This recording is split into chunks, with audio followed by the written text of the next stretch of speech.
একদিন রাসূলুল্লাহ এবং জিবরাইল রাদিয়াল্লাহু সাফা পাহাড়ে অবস্থান করছিলেন। নবীজি জিবরাইল রাদিয়াল্লাহু কে বললেন, হে জিবরাইল, সেই সততার কসম যিনি আপনাকে সত্যসহ পাঠিয়েছেন, আজ সন্ধ্যায় মুহাম্মাদের পরিবারের ঘরে এক মুঠো আটা বা সামান্য ছাতুও অবশিষ্ট নেই। কথাটি শেষ হতে না হতেই আকাশ থেকে এক প্রচণ্ড আওয়াজ শোনা গেল। রাসূলুল্লাহ ভয় পেয়ে জিজ্ঞেস করলেন, কিয়ামত কি শুরু হয়ে গেছে? জিবরাইল রাদিয়াল্লাহু বললেন, না, বরং আপনার কথা শুনে আল্লাহ ইসরাফিল রাদিয়ানিনাহু কে পাঠিয়েছেন।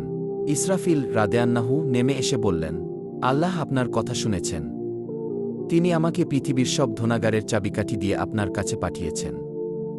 আল্লাহ বলেছেন, আপনি চাইলে তিহামার পাহাড়গুলোকে আপনার জন্য পানানা, ইয়াকুত, সোনা ও রূপা বানিয়ে দেব।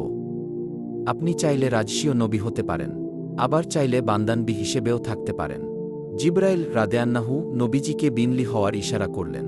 তখন নবীজি ৩ বার বললেন, না, বরং আমি একজন বান্দানবী হয়েই থাকতে চাই। ১৭ তারগিব ওয়া তারহিব, আল মুজামুল আওসাত তাবরানী। দুনিয়ায় ধনু সম্পদ নবীজির কাছে তুচ্ছ ছিল।